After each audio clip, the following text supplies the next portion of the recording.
So now that we have a basic understanding of Tailwind CSS, let's add it to our React project. So the first thing I'm going to do is shut down my running React server, and that's going to be Control-C on your computer. And here is where we're going to run npm install to add Tailwind as well as two other dependencies. So we'll begin with npm install. I'm also going to add the flag --save--dev because it's going to be a dev dependency. In fact, let me expand this once again so you can see the full command. And what we're going to add after that is going to be Tailwind CSS, all one word. And then we're going to add two more libraries. The first one is going to be Post CSS. And Post CSS is almost like Babel for CSS. It allows developers to use new, modern, even futuristic CSS styles, and Post CSS will convert them to regular CSS the browser can understand. And then the next library we want is called Auto Prefixer.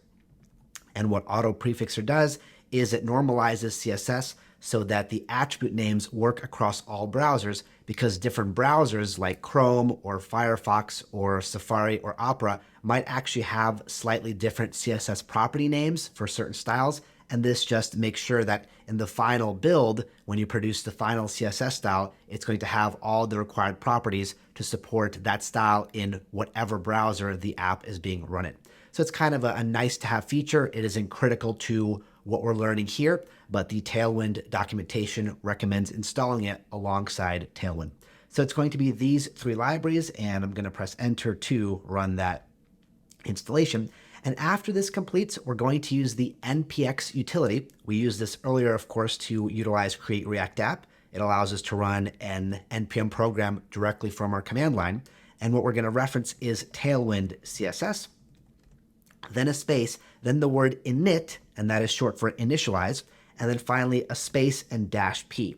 So what this command is going to do is create two configuration files in our project. The first one is going to be tailwind.config.js, which is kind of like a configuration file for Tailwind. We use it to customize some of the available properties and settings. We also allow Tailwind to generate some helper classes for us, some custom classes specifically for us. We're going to see that a little bit later in the section.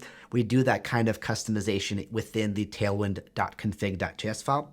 And then this -p flag also creates the additional post css.config.js file, which is the configuration file for post CSS. We will not have to worry about this file at all throughout the course. Okay, so that completes the installation process from the command line perspective, but there's still a couple things we need to do in our editor. So I'm going to go back to VS Code and expand it to full screen.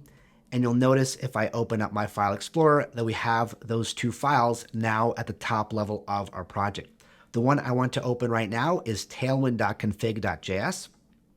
And you can see it starts off with this traditionally exported JavaScript object. Module exports is just the regular JavaScript export syntax that existed before import and export did.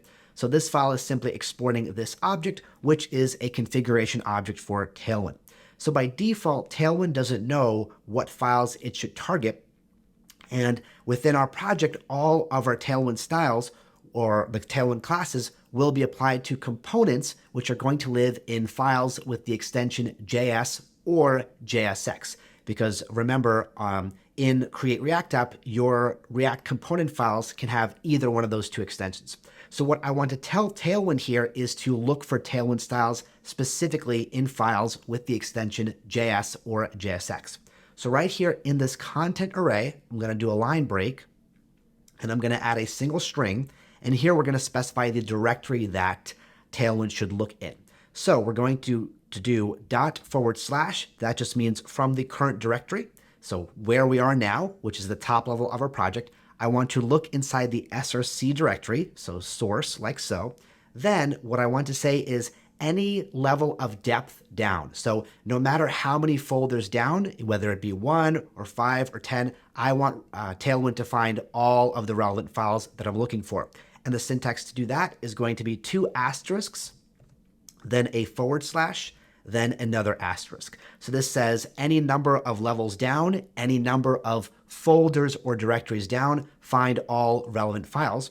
And then the final thing we need to tell Tailwind is the actual file extensions. So after that asterisk, I want to place a period, and that is sort of the period in a file extension. And then we're going to put a pair of curly braces, and in here, we're going to put our 2 file extensions. So JS for JavaScript files, then a comma, and then JSX. So what we're telling Tailwind here is look within the source directory any number of levels deep for files that end with either .js or .jsx, which covers all of our component files, which are going to have our Tailwind utility CSS classes in a lesson or 2 from now. And we only have to configure the setting once. Now we are all good to go. Okay, the next thing I want to do is I want to head inside my source directory. And in here we have our index.css file.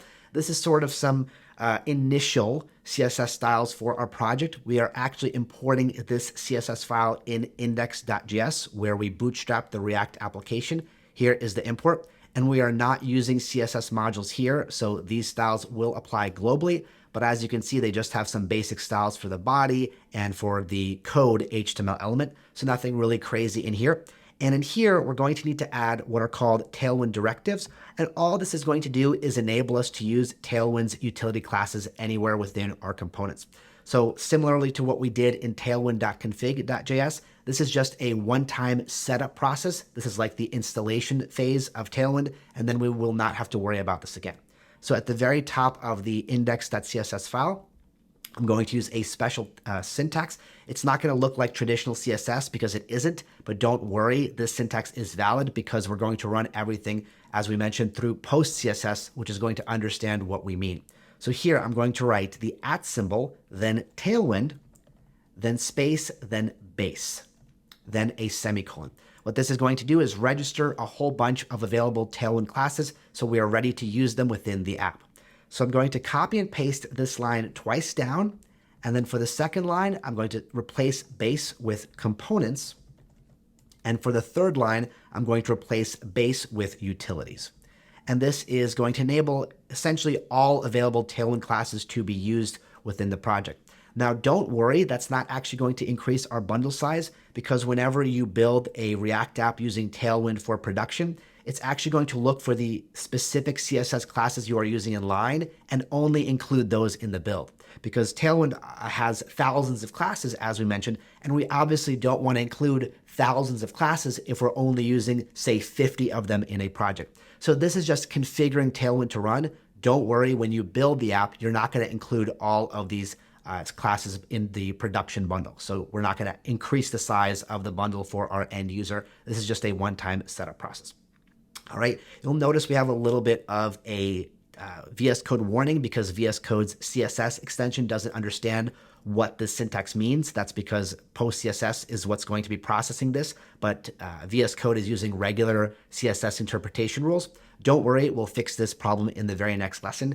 And for now, this is all the setup we need to configure Tailwind to work in our React project. So with that, in the very next lesson, we'll fix this little warning here, and then I'll show you how Tailwind works in the follow-up lessons to that.